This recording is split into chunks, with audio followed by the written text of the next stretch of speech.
जय श्री महाकाल।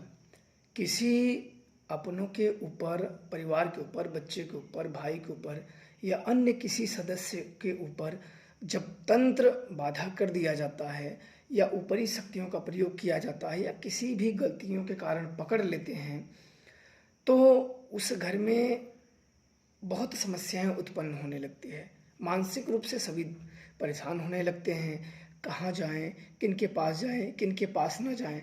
और जिनके बारे में सुन रखे होते हैं कि ये भूत प्रेत या अन्य ऊपरी बाधाओं का इलाज करते हैं, तो उनके पास समस्या के लिए जाते हैं, हटवाने के लिए।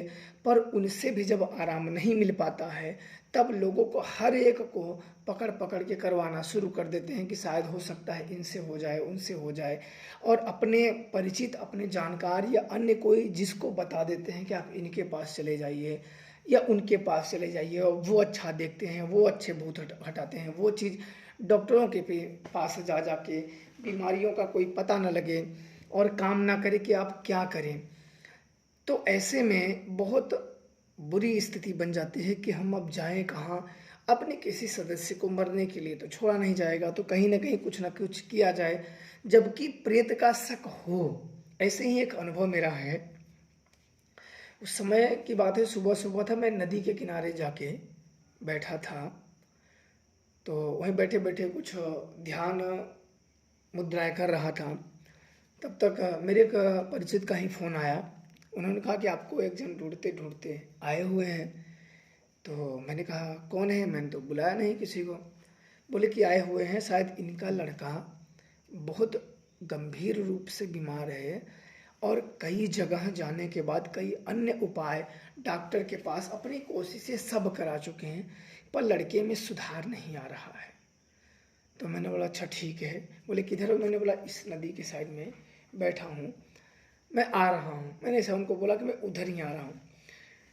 तो जिनके लड़का बीमार था, लड़का कहीं बाहर गया था कमाने के लिए और आया तो बिल्कुल उसकी हालत बहुत ख़राब हो चुकी थी। लड़का की मतलब शादी नहीं हुई थी, पर लड़का सयान हो चुका था। आप उस हिसाब से अंदाज़ा आप लोग लगा सकते हो। वो बाहर गया था और वहाँ से आया तो उसकी ऐसी हालत हो गई, तो आप अंदाज़ा लगा सकते हो उसकी उम्र क्या होगी।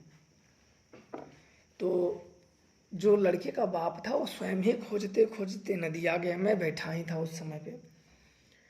तो एक जन कोई वहाँ निकाली कर दिया था, प्रेतों की निकाली। तो मैं खड़ा होकर देख रहा था, सोच रहा था कि ऐसे कुछ सामान या ऐसे कुछ बाहर इधर फेंकने से ऐसा कुछ होता नहीं है जब तक सही क्रियाओं का ज्ञान ना हो। ऐसे तो दूसरे लोग आने के बाद डर जाएंगे, तो वो तो भूत छोड़िए, कोई अगल बगल इर्द गिर्द का डरने की वजह से उसके ऊपर हावी हो जाएगा। तो वहाँ रोकने के बाद, अच्छा तब तक मैं देख ही रहा था, तब तक वो आ गए। तो बोले कि आप महाराज जी इधर ही हो? मैंने बोला हाँ अभी तो मैं इधर ही हूँ। तो मैंने सोचा कि हो सकता है कि इनके जो लड़के बीमार हैं उनकी कंडीशन ज़्यादा ख़राब होगी, इसलिए दौड़ रहे हैं। क्योंकि जिस किसी घर के सदस्य को ऐसी समस्याएं होती हैं, तो उस घर के जितने भी लोग हैं, खासकर माता और पिता, तो माँ तो कहीं बाहर जाएगी नहीं, पिता अधिक दौड़ भाग करने लगते हैं कि कोई यह जानकार मिल जाए, कोई वो जानकार मिल जाए, कोई मिल जाए जो हमें इस चीज़ों से निजात दिला सके और ठीक कर सके। तो मैंने उससे पूछा कि क्या बात है? बोले कि मेरा लड़का ऐसे ऐसे करके वहाँ से बाहर से आया है और 3 दिन हो गया है। आज 3 दिन हो गया है। हम लोग अच्छे अच्छे जानकारों के पास गए, आपके पास पता चला कि आप कहीं पहाड़ों पे गए हैं, तो आपसे मुलाकात नहीं हो पाई। तो हमने बहुत दूर दूर तक अच्छे अच्छे जानकारों के पास गए और लड़का हमारा जीभ निकाल, बहुत मतलब ज़्यादा जीभ निकाल के मतलब बेहोश है। डॉक्टरों के पास गए, डॉक्टर ने जवाब दे दिया कि मेरे बस का नहीं। डॉक्टर हैं, जब अपने जो दवा जो है, जो उनके माइंड में जो उनके करना था वो करके फिर कुछ नहीं हुआ तो क्या कहेंगे कि भैया अब जाओ, अब हमारे बस का नहीं है। तो डॉक्टरों ने जवाब दे दिया। मैंने बोला और जानकारों से आपने दिखाया?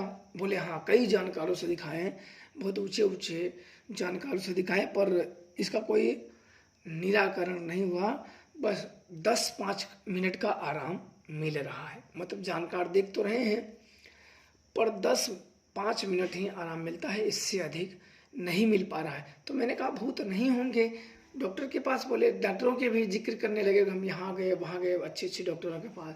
जिनके घर के सदस्य जब इस तरीके से बीमार हो जाते हैं तो जाहिर सी बात है कि वो यहाँ वहाँ दौड़ते ही हैं। तो उन्होंने सब चीज़ बताई कि हमने सभी जगह जा लिए।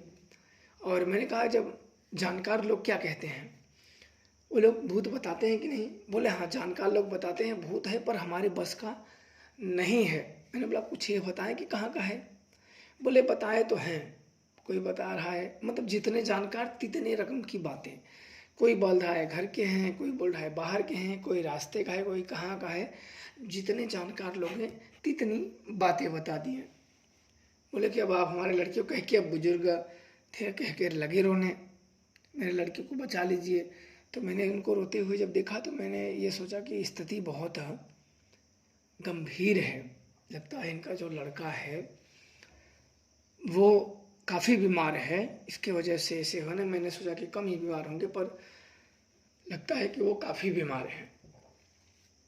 अब वहाँ से मैं आया माता के स्थान पे, तो वहाँ मैंने बैठा और फिर मैंने बुलवाया कि जाओ उस लड़के को लेके आओ। बोले वो लड़का बेहोश है।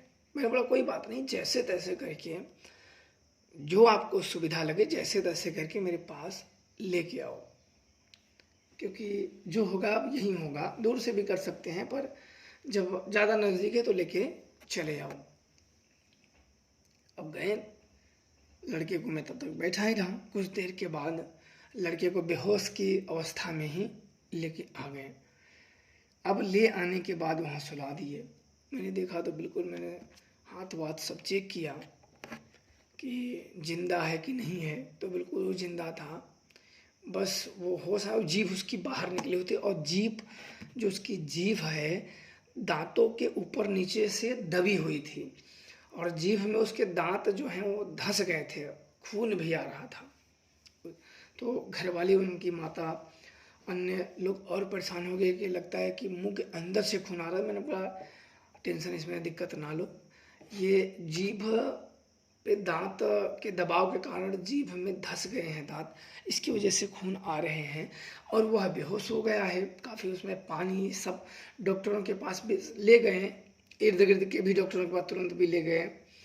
और दूर में 3-4 दिन से वो लोग 3 दिन से दौड़ ही रहे थे जब से बीमार हुआ है, पर आराम नहीं मिला तो वैसे ही पड़ा हुआ। तो अच्छा उसको सामने सुलाए और सुलाने के बाद मैं अपनी पूजा में लगा। इसके बाद मैंने सुजान को, उसका मंत्र मैंने पढ़ा, उसको बुलाया। मैं जांचना चाहता था कि क्या भूत है भी या नहीं, क्योंकि अगर भूत ना हो तो किसी को क्यों रोकना। साफ साफ बता दो कि आपको अच्छे डॉक्टरों के पास दिखाइए, अन्य लोगों से दिखाइए जो अच्छे डॉक्टर हैं। इन भूत प्रेत के चक्करों में बिल्कुल ना पड़े। मैंने बुलाया उसे, तो आया और पता करने के लिए जब भेजा तो उसने बताया कि इसमें कोई औराई का पहलवान करके है। उसने बताया कि औराई का पहलवान है और उसके साथ उसकी सेना है और वह पहलवान बड़ा खतरनाक है। मैंने बोला अच्छा ये बात है, मतलब इसमें प्रेत बाधा है। वो क्लियर हो गया। मैंने उसे वापस कर दिया, उसका भोग दिया और मुझे सिर्फ जानकारी करनी थी कि प्रेत बाधा है कि नहीं, तो उसको मैंने वापस कर दिया। अब भी वो बेहोश की ही अवस्था में था। अब मैंने माता काली के पूजा की है और माता काली के भंजन मंत्र का मैंने जाप किया। भंजन मंत्र का जाप करके और हवन कुंड से कुछ राख मैंने उठाए और अभिमंत्रित किए। अभिमंत्रित करके और भंजन मंत्र का जाप करके उसके ऊपर मैंने फेंका, वो भभूत अभिमंत्रित करके फेंका तो उसकी शरीर में हलचल हुई। उसके शरीर में बिल्कुल थोड़ा सा इधर उधर शरीर उसका ऐंठने के मोड़ में आ गया। तो मैंने थोड़ा सा कड़े शब्द में कहा कौन है और इसको क्यों पकड़ा है। तो उसने अच्छा कोई जवाब नहीं दिया। मैंने 3-4 बातें बोली, बस इधर उधर शरीर को हिलाता रहा। तो ये था कि जब लेके आया था तो शरीर कुछ भी नहीं हिल रहा था, बिल्कुल एकदम बेहोशी की हालत में लेके आए थे, लाद के लेके आए थे। तो शरीर हिलने लगा, पर जीभ अभी भी उसके अंदर नहीं थी। फिर मैंने मंत्र पढ़ा हनुमान जी का मंत्र पढ़ के फिर मैंने उस पर लगाया, तब भी उसको कुछ नहीं। फिर माता के भंजन मंत्रों का जाप किया और फिर उसके ऊपर जब मैंने राख अभिमंत्रित करके फेंका तो इस बार क्या हुआ कि उसने मुंह खुला और जीभ अंदर की थोड़ा सा चिल्ला के जीभ अंदर कर लिया। तो अपने को लगा चलो कुछ तो हुआ है आराम, जीभ जो अंदर हुई है अब आगे का जल्द ही होगा। उसने जीभ अंदर की। अंदर करने के बाद मैंने माता काली से प्रार्थना किया कि हे माता महाशमशान काली, इसके ऊपर जो भी प्रेत शक्ति है, कुछ भी हो, चाहे पहलवान हो चाहे कहीं का हो, उसे मारते हुए इसके ऊपर लेके आओ, इसके ऊपर चढ़ा दो। मैंने इतना ही कहा और उसके बाद कुछ मैंने सामग्री अभिमंत्रित करके उसके ऊपर फेंका और तुरंत पहलवान की सवारी उसके ऊपर आ गई। जो औराई का पहलवान था वो लगा उसके ऊपर सवारी, उसने कस लिया और कस के लगा ताल ठोकने, लड़ने के लिए। जैसे पहलवान लड़ते नहीं हैं वैसे लड़ने के लिए ताल ठोकने लगा। तो मैंने कहा कि तुम कौन हो? तो उसने कहा कि तुम्हें शक्ति है तो तुम जान लो, बाबा किस बात के हो, तुम जान लो। तो मैंने कहा कि अच्छा वो तो हम जान ही लेंगे, पर इसे तुम पकड़े क्यों हो? आखिर तुम्हारा इसने क्या बिगाड़ा है? बोला बिगाड़ा नहीं है, इसने मुझे अच्छा लगा, मैंने पकड़ लिया। तो मैंने कहा कि जो तुम्हें अच्छा लगेगा तुम उसे पकड़ लोगे? बोले हाँ बिल्कुल, जैसे घमंड भरे स्वर में, जैसे कि अपने आगे किसी को कुछ गुनता ही ना हो, बिल्कुल घमंड भरे स्वर में कि जो हमारे आगे आएगा हम उसे पकड़ लेंगे। मुझे थोड़ा सा बड़ा खराब लगा। इसके बाद मैंने कहा कि इसे छोड़ने का अब क्या लेगा? मैंने सीधे मुद्दे की बात की।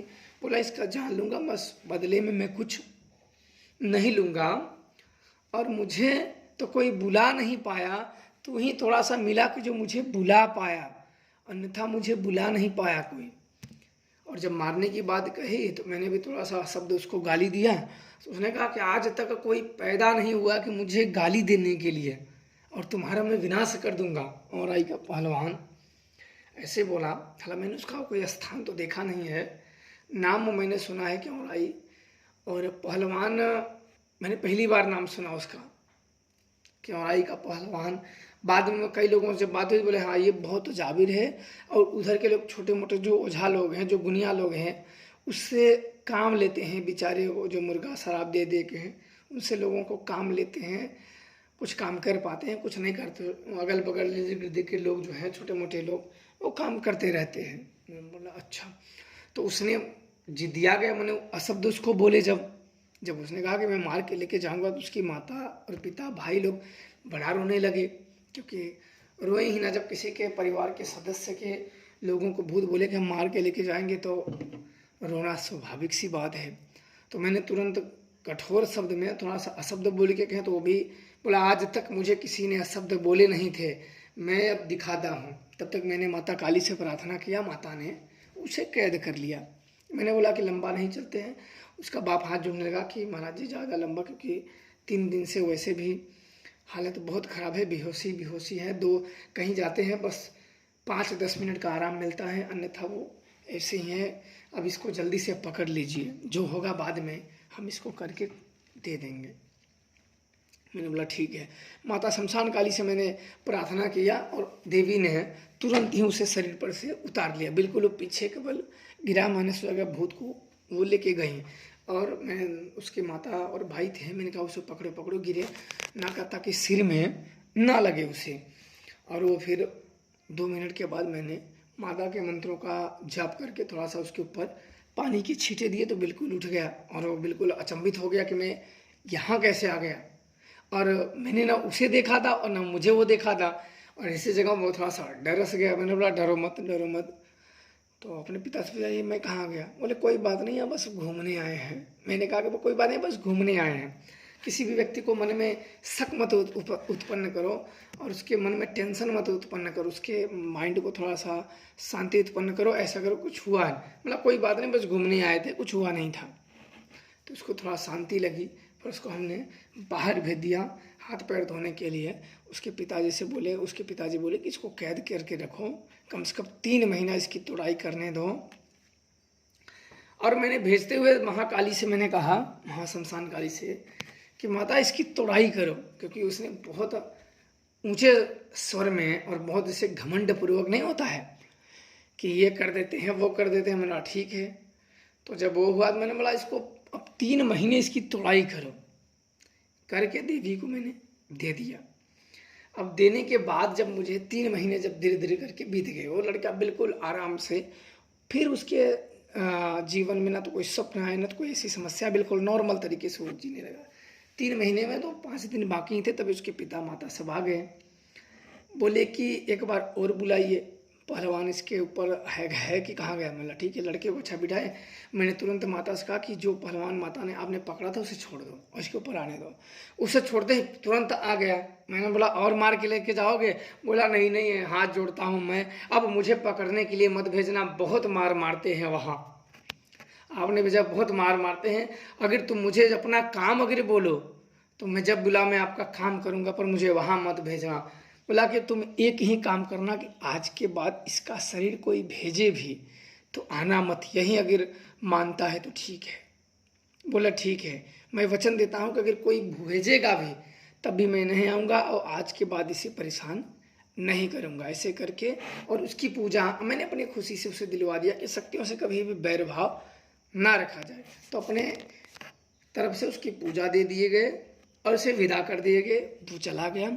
आज कई वर्षों के समय हो गए हैं, आज तक उस लड़के के जीवन में ऐसी कभी भी कोई समस्याएं नहीं घटित हुई हैं। आज उसका परिवार हो गए हैं, हंस खेल खा रहे हैं और आज तक उसके जीवन में कुछ नहीं हुए हैं और ना तो स्वप्न तक नहीं आए हैं। तो जिस व्यक्ति के जीवन में कभी ऐसी समस्याएं आ जाती हैं, समय रहते हुए अगर उसको हटा दिया जाए तो काफ़ी समस्याओं से बचा जा सकता है। अगर समस्या देर हो जाती है समस्याओं में हटाने में, तो वो कई बीमारियों का, कई समस्याओं का रूप धारण कर लेती हैं, जो कि बहुत बड़ी मुसीबत बन के उत्पन्न होती हैं। तो इसलिए कोशिश करें कि ऐसी चीज़ों से दूर रहें, पकड़े ना, और पकड़ भी लें तो जल्द से जल्द उसे हटाने का प्रयास करना चाहिए। खुश रहें और प्रसन्न रहें। जय श्री महाकाल।